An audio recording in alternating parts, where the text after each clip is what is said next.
There is a key signature, yes, and we'll look at that in a minute. Actually, the key signature, how many of you remember the old black telephones? The thing on the very top line that looks like a telephone receiver? That is a clef. We'll talk about that. What are some other things that are It is done in modes. So for those who are new, a mode is a type of scale, and in Gregorian chant we use different modes from the major or minor. Although for those of you who are beginning, especially those who are older, you're learning how we teach younger ones. No younger person or new person to chant hears in modal form. They hear it as modern do, re, mi, just so you're aware of that. That's why we won't talk about the modes too much at the beginning, because it just overwhelms people. Okay, anything else that we see? What's that? Yeah, the bar lines that we just call them bars are different in Gregorian chant. In modern notation, you have them metrically laid out. Here we have different types of bars. We have some that just go through the top line. We have some that go through the two middle lines. We have a full one that goes through all of the lines. Then, of course, at the end, we have two of them, the double bar line, which is almost like modern music, except one of them is not thick like modern music. Okay, anything else? What are we missing? That is true. There is no fixed pitch. You can pitch these wherever you want to. What that means is, in modern music, if I have 5 lines, and the bottom line I have a note on it on an E, that E really does mean something. I go over to the piano or some instrument, and that's where we begin this. And in your hymnals at church, it will be, they pitch All Creatures of Our God and King, usually in the key of C. If they pitched it in F, the gentlemen of the congregation would not be happy. That means something. Whereas in Gregorian chant, last night when made a joke about Father Bachman not getting to work with women that much. It was funny yesterday when we were having our meeting to begin all of this, and we were asking about where are we going to pitch all of this. He had to think, where do I pitch this for women? Because he can pitch it higher. He's not going to pitch it as lower as a group of, as low as a group of monks who are singing at 4 o'clock in the morning. So it can change around. We'll talk about that a bit more. Last thing, what is something in modern music that we see that we don't really see here? We see it once on this page, kind of. Accents, yeah, sharps and flats. There are no sharps in Gregorian chant.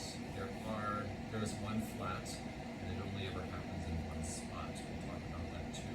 The last thing I want to say with Gregorian chant, today we see it like this with 4 lines, 3 spaces, these nice square notes. But if you go to some of Dr. Weaver's talks, he's really good. And he talks about earlier forms of notation. There are times when there were no lines in Gregorian chant. There are times when there would be 6 lines in Gregorian chant in manuscripts. It was so different, every different place, and so we now have, this system is kind of an amalgamation of, I guess, most common practices and putting things together, and that's what most people come up with. Now, to really begin diving into that, I'm going to teach you a method of chant that is based on what we call the classic Solem method. How many of you have heard of Solem? Anybody not heard of Solem? Okay, Solem is an abbey in France. The monks there, they were founded by Pierre Auger in the 19th century, and he sought to really, I would say he was the beginning of the liturgical movement. He really brought the Benedictine way of life, that liturgy, back to the fore, and did a lot with Gregorian chant. And so the way his monks began to sing this is what we would call classic Solem. Today we look back and a lot of people would say that's not technically the way they would have done it in the Middle Ages. Now, to be honest, we don't know officially how it would have been done anyway. And it might not have been done the classical Solem method, but the reason why we continue to teach it is because you can take a group of completely new people and teach them the classic Solem method and get them all singing and working together pretty easily. And that's why it makes it really fantastic for groups like this, and for even your scholas in your parish. If you have 8 professional paid singers who are just phenomenal off the charts, then you can start bringing in little nuances that you normally would not do in a typical parish choir. And so that's why we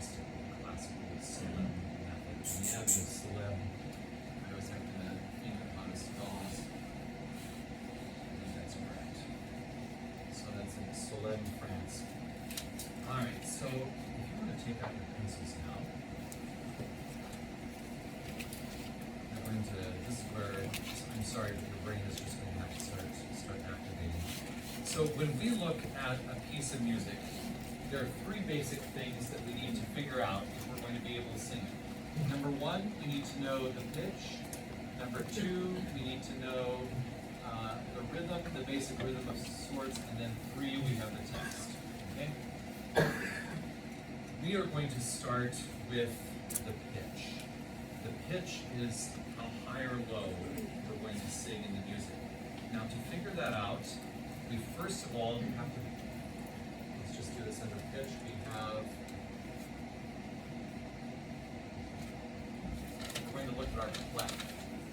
Now, in Gregorian chant, we have two clefs. We have the do clef, we have the fa clef. Oh, I forget. Does somebody have an extra sheet of paper? Yeah, actually, that would be perfect. What I want to do, if I could have everybody write down your email address, I want to be able to send you a few specific things for this class tonight that will just help you and kind of reinforce. You can take notes here, but if for some reason there's something that you think, oh, I didn't write down what he said, don't worry, I would like to send that later on. So if you wouldn't mind sending that pattern out, and then that would be perfect. Thank you. Okay. So our do clef and our fa clef. If you look at the top of this chant, on the very top line, that black thing that looks like a telephone receiver, that is our do clef. You can even think of it as the letter C. It's on the top line, but it doesn't have to be. It could be on the second line, the third line. I don't know that I've ever seen it on the bottom line. I don't think it is on the bottom line. The second one looks the same way. It's like that telephone receiver, but then on the other side, there's a little note. We'll come across those this week, but for right now, we're going to stick with the do clef. Now, if we look at Qui Manducat Carnem Meam on page 219, that top line is do. And it's going to be that way for this entire chant. Actually, I should step back for a minute. Is there anyone who doesn't know do, re, mi, fa, sol, la, ti, do? Is there anyone who has not heard of that? Okay, good, you know that. What I'm going to have you do at the top of your page is just write the first letter of the solfege. I'll tell you why.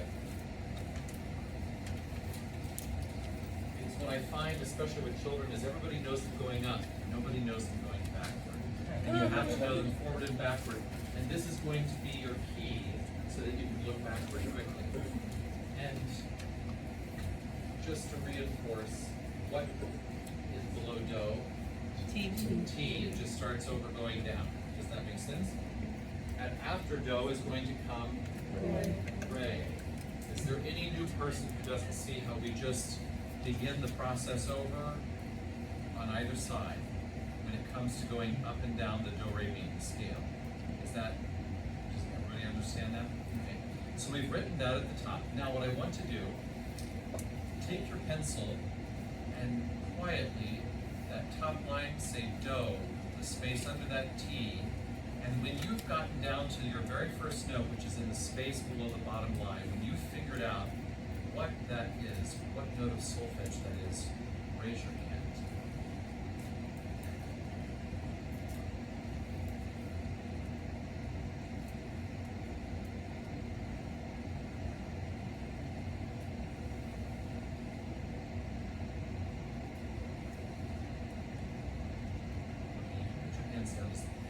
Is anybody still figuring it out? If you are, that's fine. I want this first one, that first note. Anybody still figuring it out? What is that first note going to be? Do. It is do. Very good. So I want you to write a very little D right above that note. You're going to have to write these very small. If you write them big, you're going to, it's not going to work. And don't write it at the top of the clef. Write it just by that first note. If that first note is do, if we go from qui to man, do we go up, down, or stay the same? Up. How many up do we go? One. So what's that going to be? Re. Re. So put a small little R. There's no accident, right? Correct. By accidentally, he means sharp or flat. There is one flat at the end, I'll talk about that, but, okay. So, re, mi. Now, dum, kat, karnem, we have 5 notes that are all in the same line. To go there, do we go up, down, or stay the same? Up. Up. We go up from mon to do. How many do we go up? 2. 2. So what is 2 up from re? 5. Good. Now you can either write 5 very minuscule little f's, or you can just write 1 and know that it's going to carry through those. So we've gotten all the way to Karnam. Now we go to May. The first note of May, do we go up, down, or stay the same? Up. How many? 1. So what's 1 up from Fa? Sol. Good. And then the second note of May, do we go up, down, or stay the same? Down. How many? 1. So what are we on? Fa. Fa. The next note, up, down, stay the same. Up. How many? 2. 2. What's 2 up from Fa? La. La. And then see if you can figure out the last 3 notes of Mea just by going up, down, or staying the same.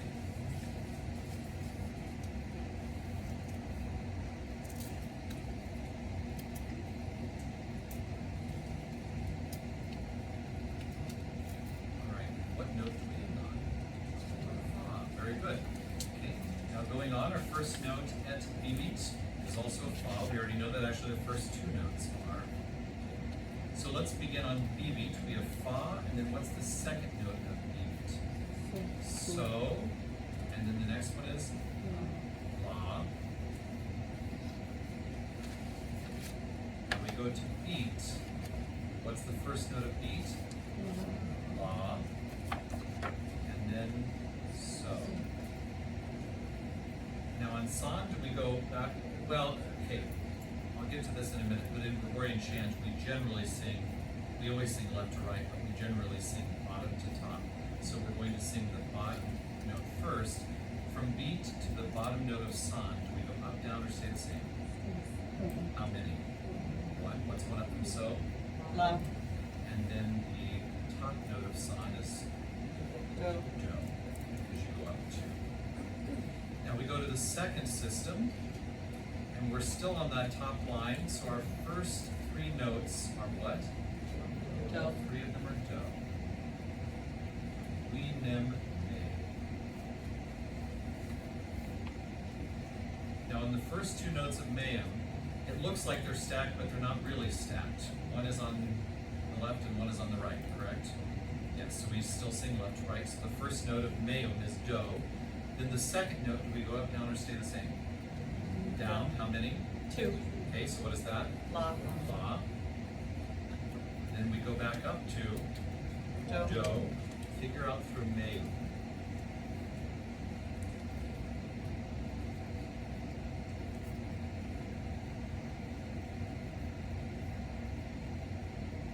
So what I would normally do, yes, question. Sorry. At the top of the first system, next to San, there's an extra note that's stuck at the end of the line. What is that? Okay, so I'm going to do that later, but Sorry. we might as well, no, we might as well do it now, it's fine. That is what we call a kustos. And, when you used to go to the movie theater years ago, they would have previews of movies that were coming out, a preview of coming attractions. The kustos is a preview of coming attractions. It's telling you what your first note on the next line is going to be. So you don't sing that, but when you're going along and you think, oh, what's coming up? It's sort of for those who are anxious. It's just a little salve on your anxiety to tell you, we're still going to be on Do. And it gives your eyes a chance to get to the next line, what note you're going to sing. But you don't sing the kustos, and it always looks like half a note, but that's what that is. Okay? Now, at this point, what I would do with children, I would actually have people, I would have them in pairs, and I would have them check each other's solfege, because if you get off by 1, it really does throw a spanner in the works. You don't need to fully check it, but would you just look at your neighbors and make sure at least your starting and ending notes are the same, because if the starting and ending notes are the same, generally you will have had everything in the center correct as well.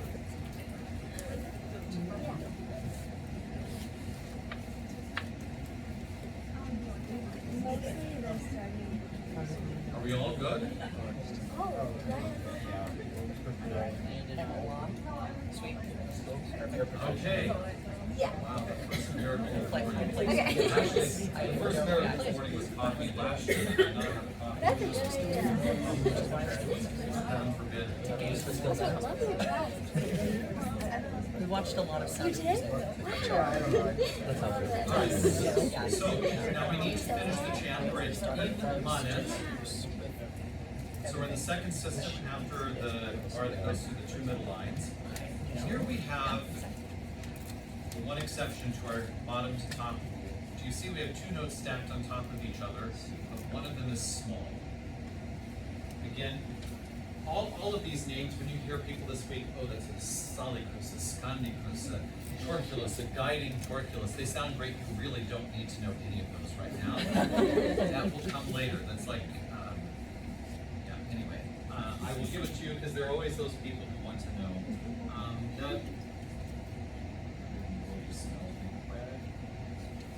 Questions? Is this?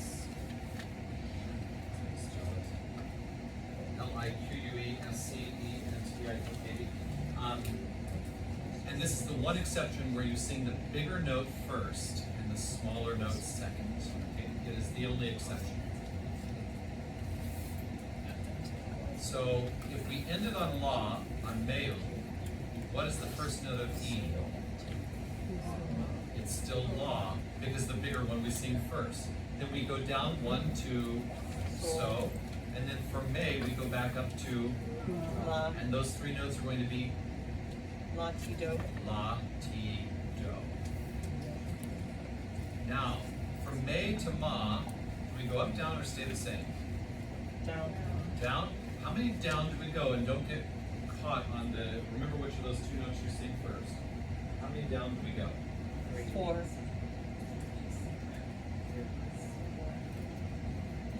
3 or 4. I think what's happening is, yes, it's down a fourth, but you go down 3 notes. Yeah, okay? So what would that be from do? Yeah. So, Sol. and then for the second note, we go up 1, 2, la. La, Then the second or the third note, we go down to, sol, and then fourth note, we go down to fa, fa. Then we go back up to, sol, and then we stay on sol, and go down to fa. fa. Those two little dots behind, those are not notes. Just like modern music, they lengthen it, but they lengthen it differently. Anybody know in Gregorian chant how much a dot lengthens? Yeah, we would say doubled, yes. So it would lengthen that 1 beat by an extra 1. It's not like modern music where it's half, it's actually doubles the note. Okay. So we ended on fa at net. Going on to et, we go down how many? 2. So that's going to land us on re, and our second note is also, Re, and then we go right back up to fa, 3 fas in a row and right back down to re, and down again to do. do. Now we jump up here, count up and see what note we jump up to. We jump up to fa. I want to look at this note for just a minute. This note sometimes confuses people. Usually you can figure them out, but this, it looks like the scribe got lazy and one of these things, and then comes back up.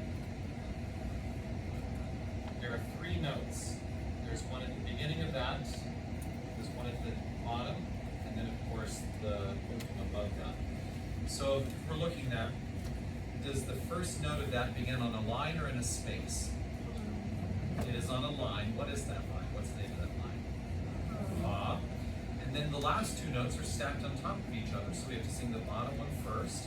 What's that first, or what's the second note in that note? Re, Re, and then back up to, fa, and then the kustos tells us our next note in the next line is going to be So, sol. So we go to the third line. First note is sol. What's the second note? mi, Fa, and then back up to so, and ending on, okay. Now bring in the flat. In Gregorian chant, the way it's sung in the classic Psalm method, you will only ever flat T. T flatted, anybody know what that becomes? te, Te. Did any of you do the re, mi, fa, sol, la, ti, do, with the hand signs. Yep. So T is normally this, what does te become? Yeah, you just point down, okay? So this is the one time, instead of writing a T, you do have to put TE for te, to remind you to sing te, because it changes the pitch. Now, how long does that flat last? Mm-hmm. Until the end of the word or the bar. Yes, until the end of the word. So you're going to flat T to te all the way through D-cheat, or until you hit a bar line. But we get to the end of the word first, so that's when we stop flatting. If we had gotten to a bar line first, we would stop there. Does that make sense? Anybody confused? Yes. What kind of bar line counts? Does the quarter? Yes, all of them count. Okay. Any other questions? I see one or two faces that look possibly confused. Please ask it.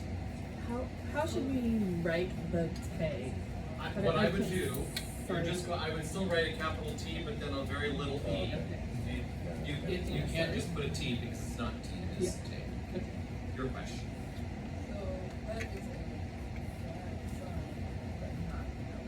That is correct. Actually, that's a good question. That is the flat. That is not a note. It is just telling you. Those of you who are older, who are working with younger singers or new singers to this is actually, I'm glad this happened because we are so used to certain things that we think, oh yeah, that means that all of these are flat. But then somebody is sitting there thinking, do I sing that or not? And they don't want to be thought as not knowing what they should, so they don't ask the question. And it will set them up for 2 years maybe, and then later they find out, number one, thank you for asking the question. And number two, if you're teaching younger ones, you just have to keep breaking the process down farther and farther and farther. Because if the light bulb goes off, it's going to make it so much easier. Okay? So how many T's do we have to start off with? 2. And then we go down to La, and then back up to Te, and then down again to Sol. Yeah, and then back up to La. We'll talk about that line in a minute. Then you go down to Sol, back up to, and then back down to. Now we've got a lot of Fa's, with one exception. You can finish it to the end.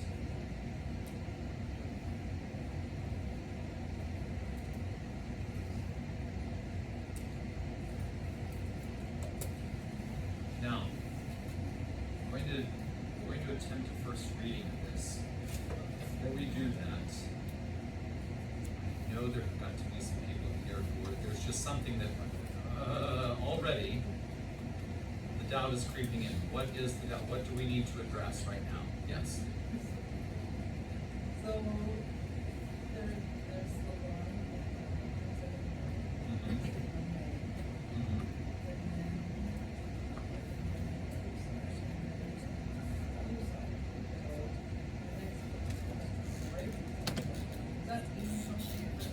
For you all right now, all I want you to focus on is the square.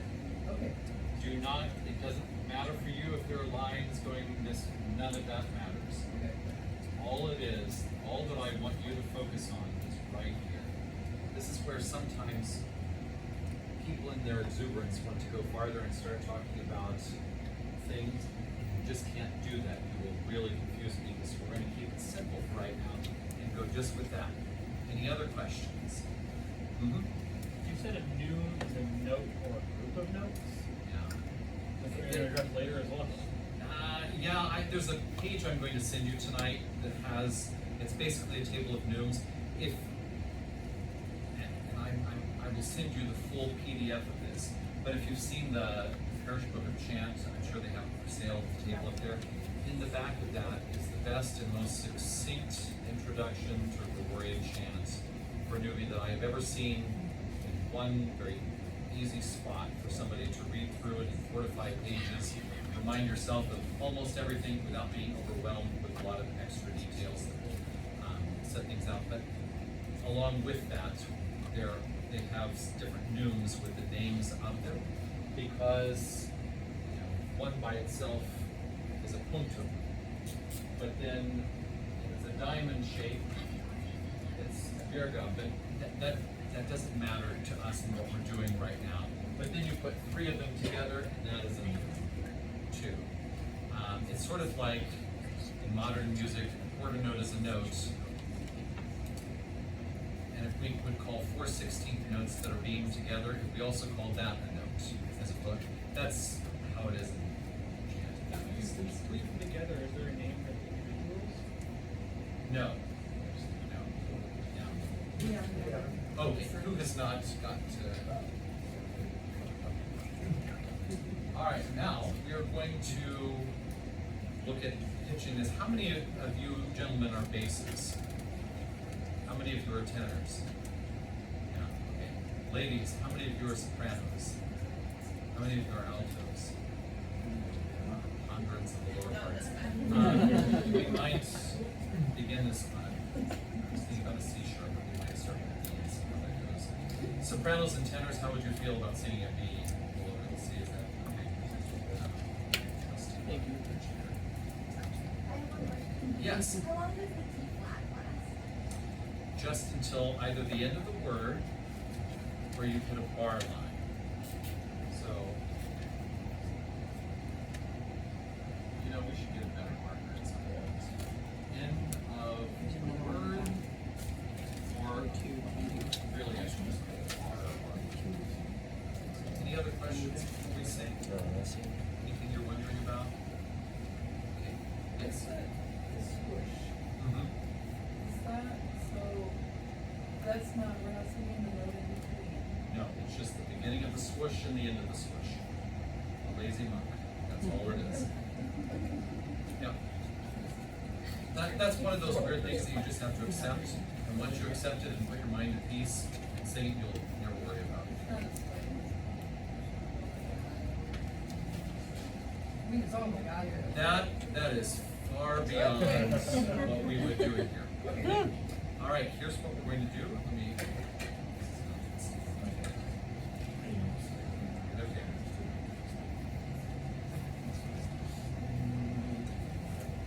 We're starting on Do.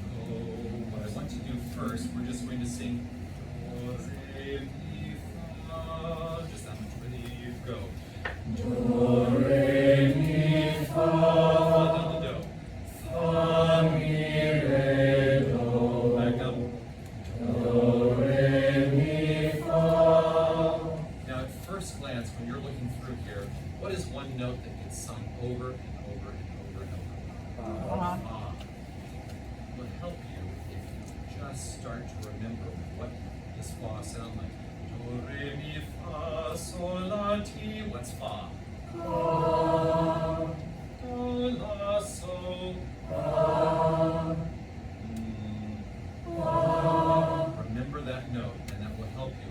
Now, the other thing that is good to know is re, fa, re. That's easy. It's what Father always sings. The Dominus vobiscum, da, da, da, da, fa, re. Let's just sing fa, re 3 times. Ready, go. Fa, re, fa, re, fa, re. Now sing do. Do, re, re, fa, re, re. Back to fa. Down to do. Do. Very good. Now, slowly, we're going to sing one note at a time. We're not going to worry about doubling things. We're not going to worry about anything rhythmic. We are just singing each note, one after the other, on solfege. Ready, go. Do, re, fa, fa, fa, fa, fa, sol, fa, la, sol, fa. Everybody know what way? Everybody still together. Is anybody lost? Okay, going on from at B to at fa. Ready, go.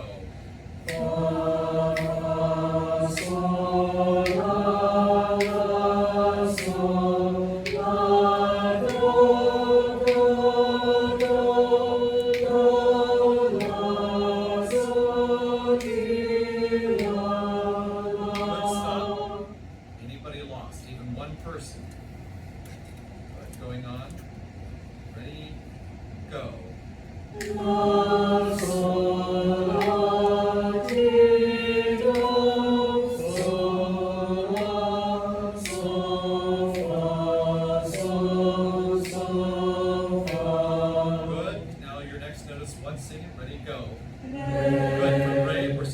over again. And on ready, go.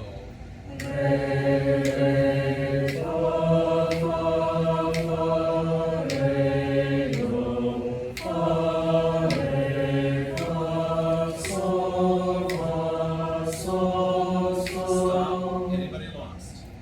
Now can we sing a te? Ready, go. Yeah.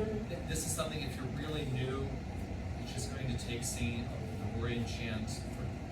You intellectually know it, but it's going to take the year of singing chants in choir to begin to get that sound really emblazoned in your mind. Don't worry if you don't quite have it right now. Te, ready, go. Good.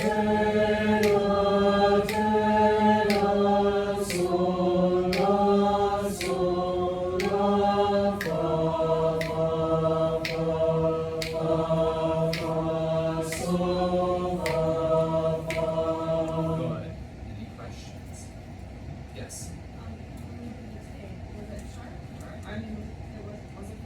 Yes.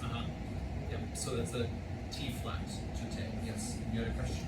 Could we do the section with the lesson again? Because I felt like I'm starting to get confused. Yes. Top down, bottom Let's up. just sing in me manet. La sol la ti do so. That's just a hard jump. Okay. Together, go. Is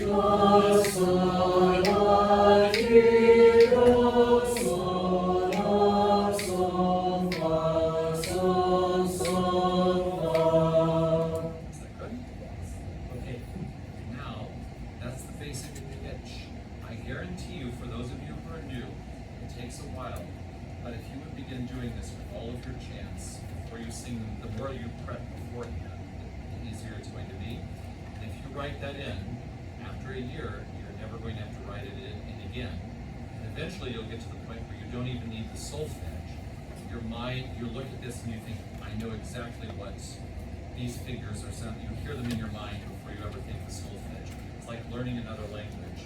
You have T-R-E-E, tree. You draw a picture of a tree. And then beneath that you have all. And eventually, you start learning German, you don't need the word tree, you don't even need the picture, you just know what that thing is. And that's this process, it takes a while. You've got the tools, but it takes a while to used to using those tools. Okay, so now we have to go to the second basic thing, which is what after pitch? Rhythm. These are the rhythm things that I'm going to give you.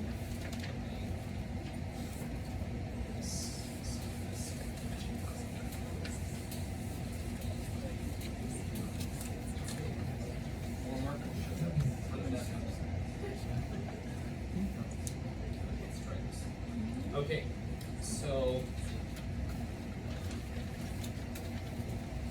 number one,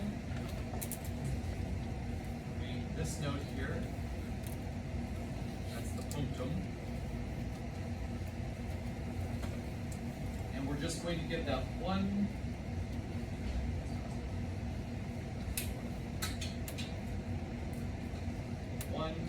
pulse. I'm not going to say beat, I'm going to say pulse. One. I have 5 punctums in a row. One. So our basic pulse is going to be like that, just one after another. And that's how we sing this. We sing it slowly, but we went.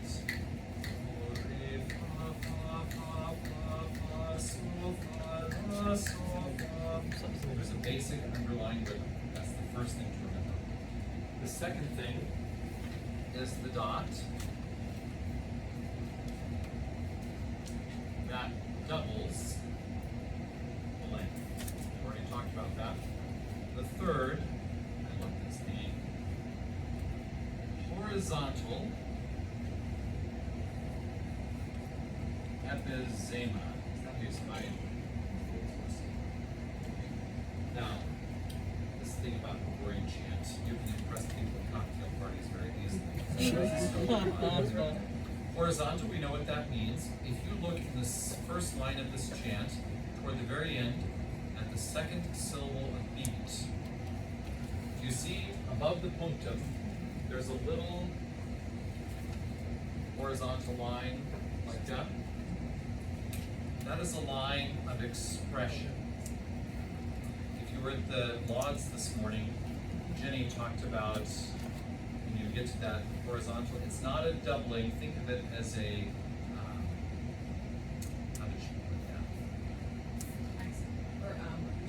An accent with a crescendo going after it. The way I tell it, back up, in a typical parish, they're just going to double that. Every time they see it, they're going to double it. I go to mass and here we go.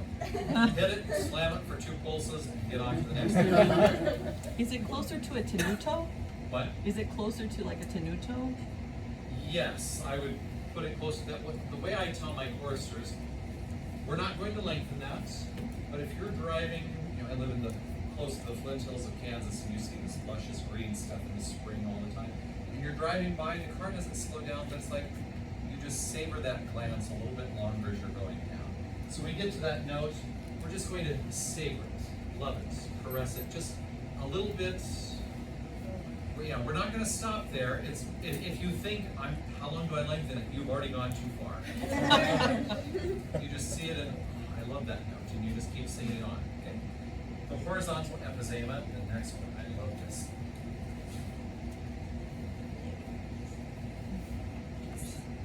I'm just listening. I'm also recording it. I'll give you the Charisma. I actually did look that up. How to spell that.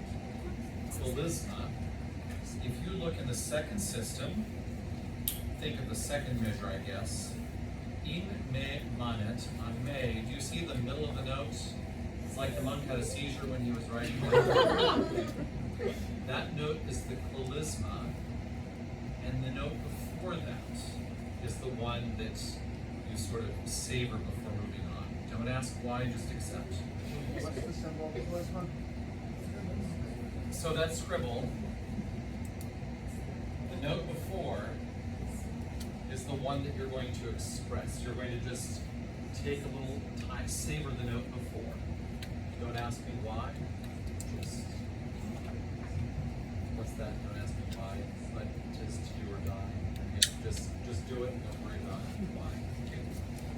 And then lastly, I am going to give you the name of one the Salicus. If you look at the end of the first system on bibit, you see how we've got 3 notes going up.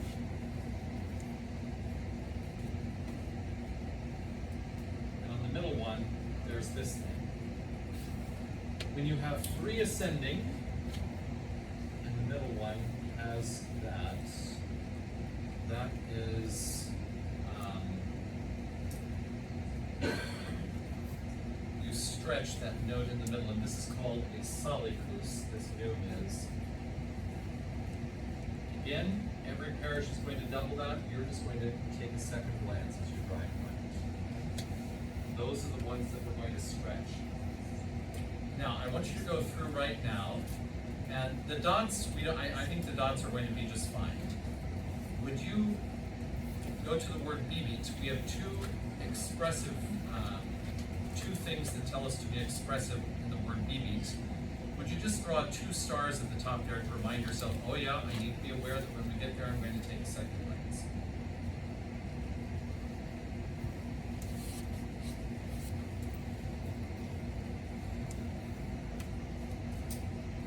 And then in the second line,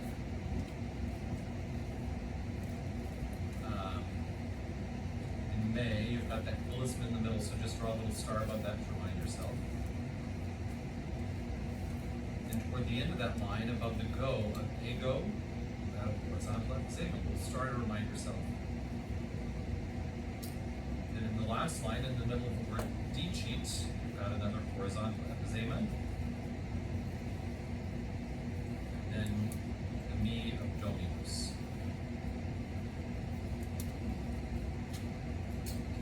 So now we're, yes. The Salicus, does it have different meanings where it's placed? Like you said, when it's in the middle of the 3 ascending, what if it's at the end no longer important to us. Okay. Yep. So only And ones plus, in the that's middle. not ascending on it. There's not a But note it's that at the comes last before one. this. Okay, so it's only one ascending in the middle? You have to have at least 3 ascending. Okay, got it. So And in the only middle of, ascending. yeah, Okay. yes. So I missed something, so the horizontal episode, some are short and some are long. No, the horizontal emphysema just means that one note or 2, however many notes it's over, you just savor those notes as you go. I see, Yeah. however, it could be any of them. Correct. Yeah, okay. Mm-hmm. What is the difference between a punctum and a nu? A punctum is a new. Oh. It's the name of a specific. This is a grammar sheet. For our purposes, it's just another pulse. Okay? We're going to keep it simple for right now. Don't even worry about the name Noom. Read through what I send you tonight if you really want to get into more of that, but for right now, just keeping it as simple as possible. Did you also have a question? Yeah, for the Colloquium, is that also just a savor, or is that an actual double in the middle? I prefer it as a savoring. Tomorrow when we sing Mass 3, I guarantee you it's going to be doubled every time. This happens every year. I don't even sing those notes. As a matter of fact, I usually just listen. But, just how it is, yeah. Okay, any other questions? Yes. Regarding to this, the squiggle knows that the same length as a regular. Yeah, you're just going to. Mm-hmm. So in mine, Mm-hmm. because my middle schoolers would absolutely ask, just like, what is that and why? I don't have an answer. Okay, so that little thing is called an ictus, and for your purposes, at least today, maybe on the last day, we'll get to that. That is just something that we have written in so that when the conductor is conducting, we all know that, oh, he gets to the bottom of the gesture.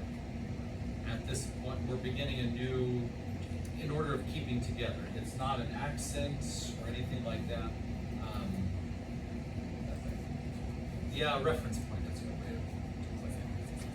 All right, any, yes? So the dot doubles, are the other 3 for our purposes like pretty much the same in that savoring, or are there differences? Yeah, I like to think of it as savoring. Okay. Mm-hmm. Is the bond of the conducting arts as a thesis?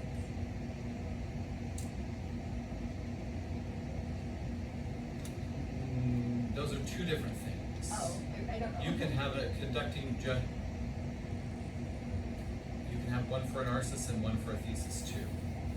In chant, there is sort of a building up of energy and there's a releasing energy. The arsis is the building up, the thesis is the letting go. Don't worry about that. But if you are someone who likes that, yes. That means, like on the last line, the O and then the use, they have dots that are in different locations, is that not better? One's not right after that. Oh, no, yeah, No, just no, yeah. I just wanted to. Yeah. All right, so now we're going to sing through on solfege, but with our rhythmic notes, with our rhythmic portions in it. Okay. We're going to go slightly faster. Ready, go. Re, fa, fa, fa, fa, fa, sol, la, la, sol, fa, fa. Fa, fa, sol, la, la, sol, la, do, do, do, la, do, ti, la, la. La, sol, la, ti, la, sol, la, sol, fa, sol, sol, fa. Re, fa, fa, fa, re, do, fa, sol, sol. Te, la, sol, la, sol, la, do, do, do, do, do, do. Sorry, I write my name there. Okay. Better? That sounded much better than the first time. We're all in the right place. Okay. Now we're also kind of running out of time here. So now what I want to do is we're going to put in the words. With my choristers, I usually on the first day when we're learning a new introit, they solfege it. We'll sing it through 3 times on solfege. I don't even worry about words. You generally have 4 practices before. So the second practice, they would come in and we'll sing it once in solfege. Now we're on to the words. Okay, that's basically how. So here we go with words. We mandukat. Now, does everybody know how to pronounce ecclesiastical Latin? Does anybody have questions? If you do, again, that parish book of Chant, that's the best place to go. Okay. And then the accented syllables in Latin are the ones that have the little accent above them. And then of course, if it's only 2 syllables, you just accent the first. There we go.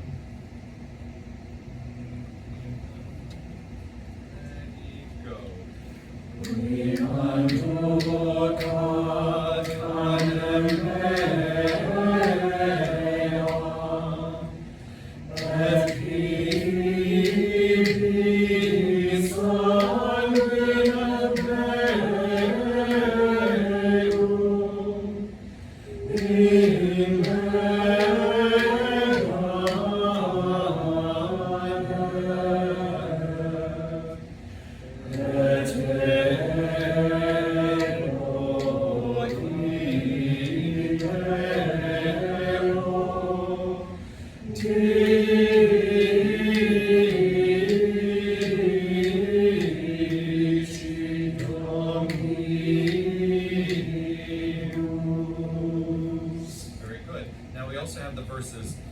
For time purposes, just let's just sing through verse 1 here. And verse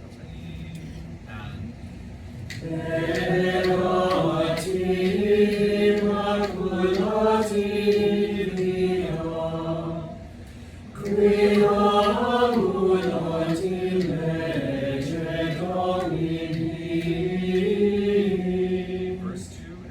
and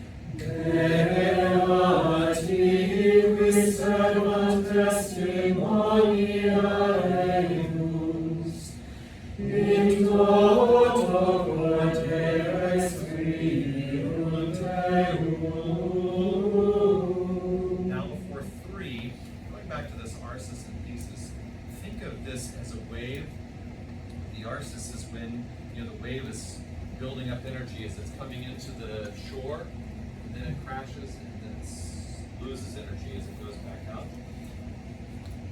An easy way to get a group thinking about this is every one of these is blessed is he who walks in the law of the Lord. Okay.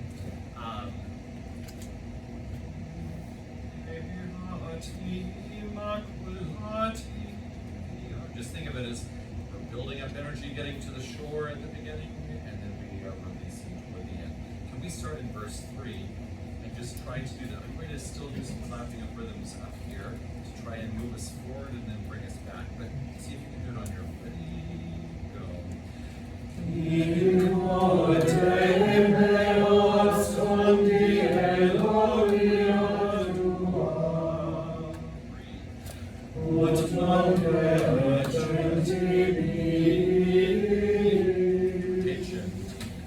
Next page. Go. Resto verbitui servo tuo,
sicut qui in velis folia multa.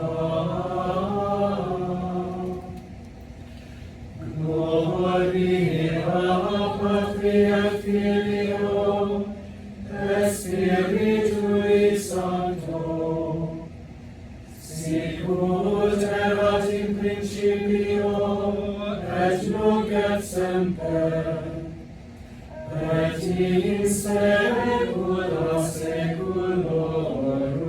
Amen. Now, there's a difference. We have to take the second ending. Because do you see how in our Psalms we went da da da da? So if you look, there are all those random letters.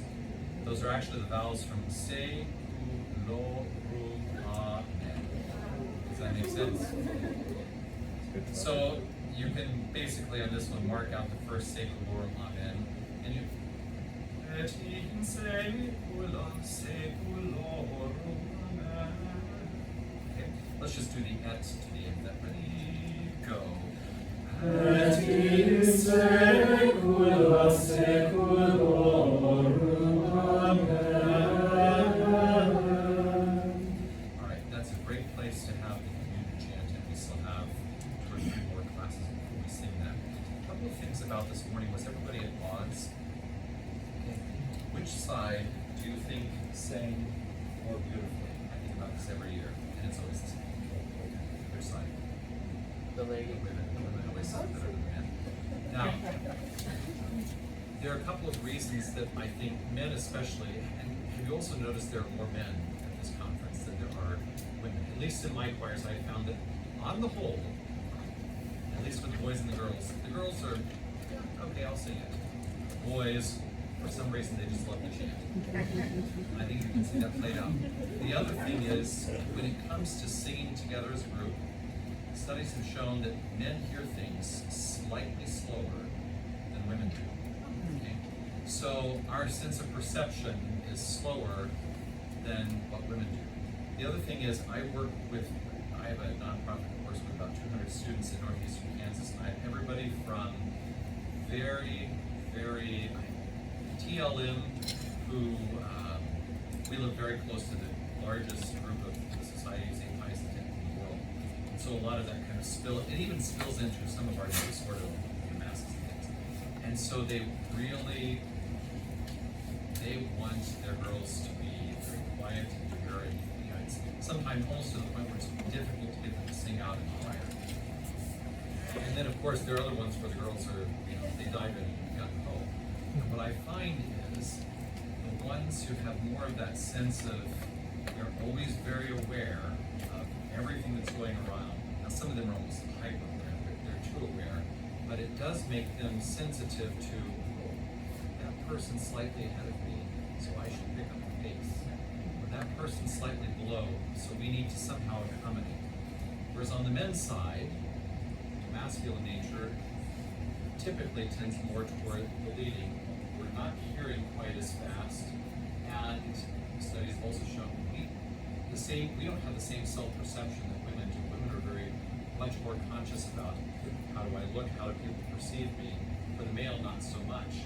And what that does in choir, it actually helps the women, hurts the men, but for the men, what I like to think about is when you enter the army, all of a sudden the drill sergeant does not care that that your hearing is not as fast as the person next to you. He just says, deal with it, fix it now. And the army, they get you to fix it. So men, we need to have more of that percent. That's something that I notice every year in the chanting. For example, we get to the end, da da da, man. And it's so loud and forced that we have no concept that the person next to us is with us, is in the same volume, isn't singing the same vowel. So think about those things especially. Now, what we need to do, I've also been tasked with, tonight we have Mass in the ordinary form in English. So if you would turn to page 98,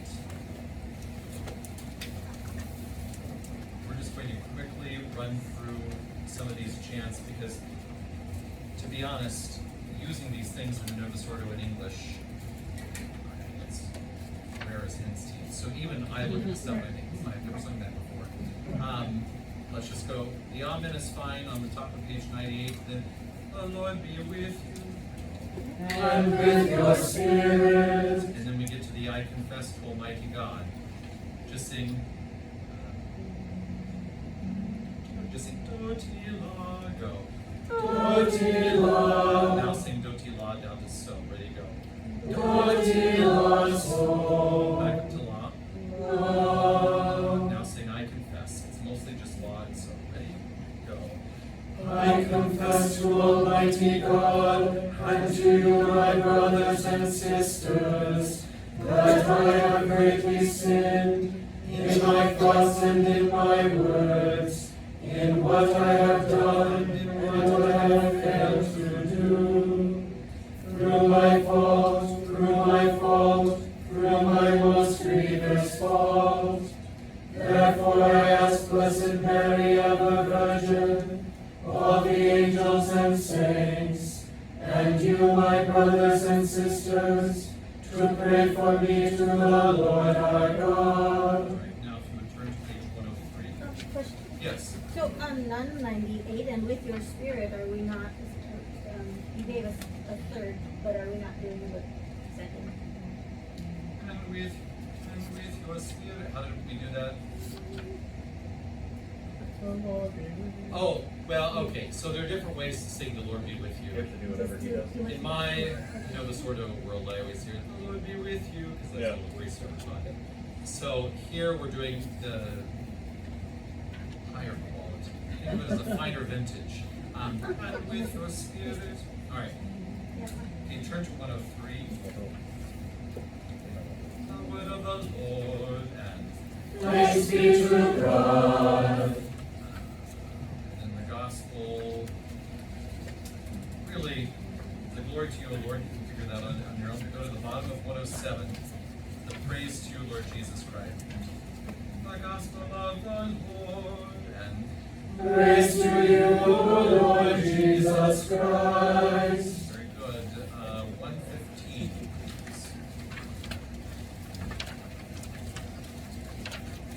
Okay, the second part of the Orate Fratris, this one I had never heard this sung except at CMAA. So here we go. May the Lord. We're on the third system down. The priest sings the first two lines. We're in line 3. Ready, go.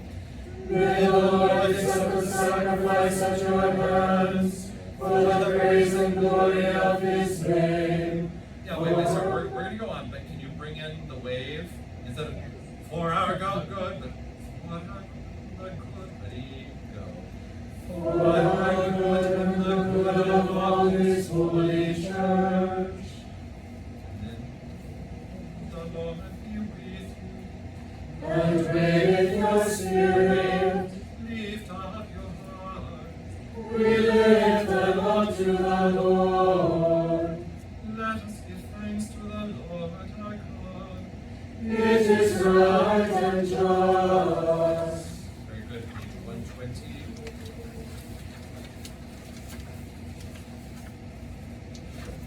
We proclaim. Again, shape this. Ready, go. We proclaim your death, O Lord, and profess your resurrection until you come again. Very good. And then the Our Father. This is one that I just never hear this one done except here at CMAA. So, at the Savior's command, and from our divine teaching, we dare to say. Our Father, who art in heaven, hallowed be thy name. Thy kingdom come, thy will be done on earth as it is in heaven.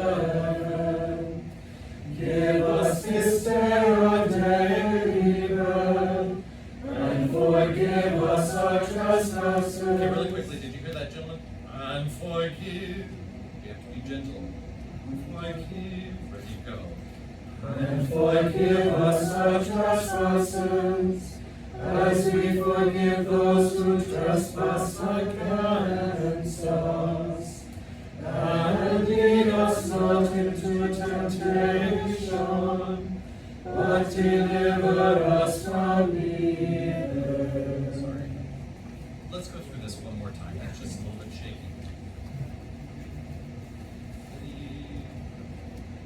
Our Father, who art in heaven, hallowed be thy name. Thy kingdom come, thy will be done on earth as it is in heaven. Hey, does anybody do this in your parish? We use a different tone, and usually we sing through "Thy will be done on earth as it is in heaven." Could we just start at "Thy will be done"? We're going to assume that we're going to sing through that tonight. Okay?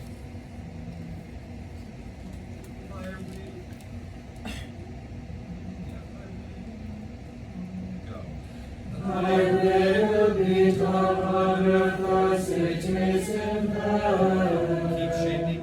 And Give us this day our daily bread, and forgive us our trespasses, as we forgive those who trespass against us. And lead us not into temptation, but deliver us from evil. alright, and then Question? I'm yes. sorry. I did it a different way each time, but is it hallowed be or hallowed be? I mean, Is there a consensus? I would tell my choir sing hallowed be thy name, but I guarantee you tonight we're going to sing hallowed. So you just have to choose, do you want to be right or do you want to be part of the group? It just Fire. I have no tradition, I guess.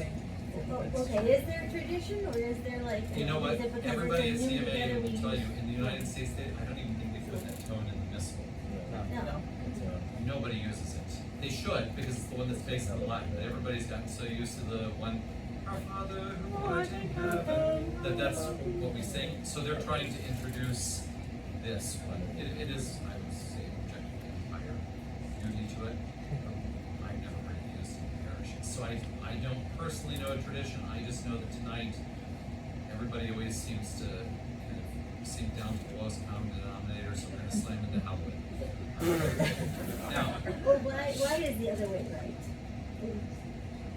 If that ever intended, it would be marked that way, like There's- double dot or something. there's usually an accent on the end of it, and then the other thing, if you look at that,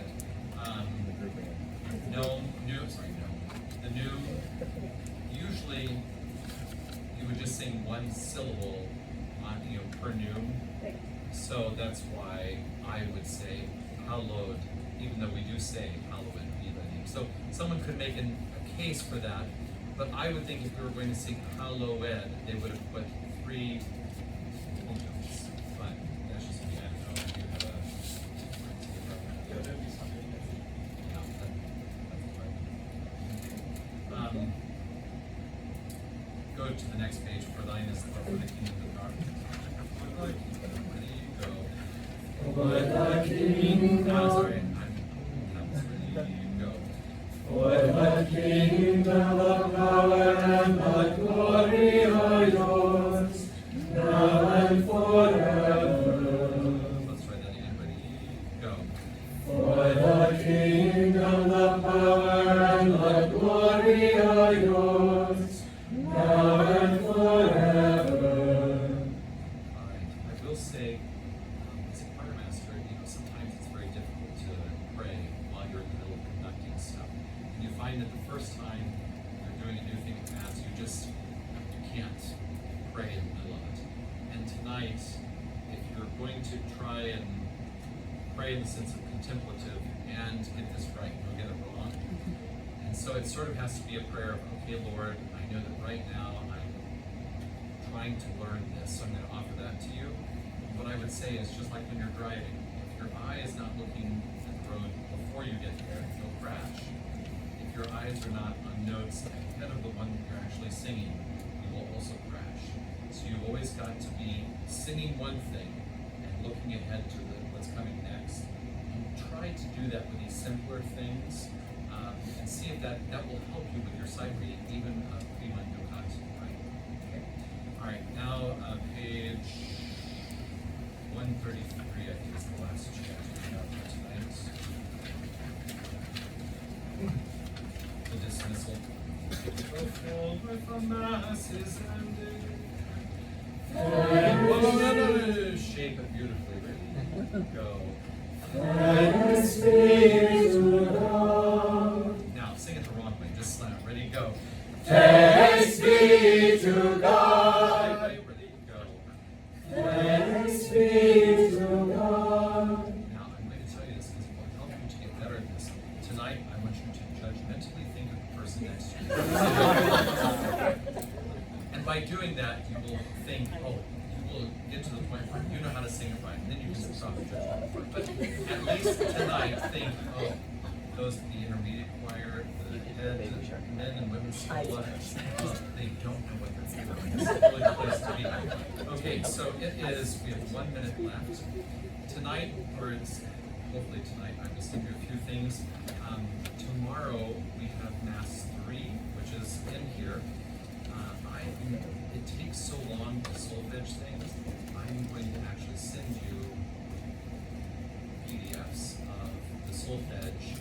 You can on your tablet either download it, or if you want to write it in ahead of time, that would be really helpful just to save time in class tomorrow so that we can actually go forward. The process that I've outlined today, there are a couple things that we'll get to tomorrow and the next day, but for the most part, I'm taking new people through Chant. It really is kept that simple. And what I found is, like, the first year we took the choir through, we just did communion antiphons that year. The second year, first of all, by the end of the first year, they're reading so much faster. At the beginning, it will take a boy 15 to 20 minutes to solfege an entire instrument. By the end of the year, within 5 minutes, they're done. The second year, when you're going back through, you're still sight reading, but not really. You will have almost memorized many of those melodies, and you can just keep adding. And then after a few years, they really do become a part of you. It's a process that will take for a week, but if you keep up with this process, you will get there. Okay. All right. Any questions before we go on to the next? All right. Try and figure out a name for class for tomorrow. Something spicy. I mean, I don't.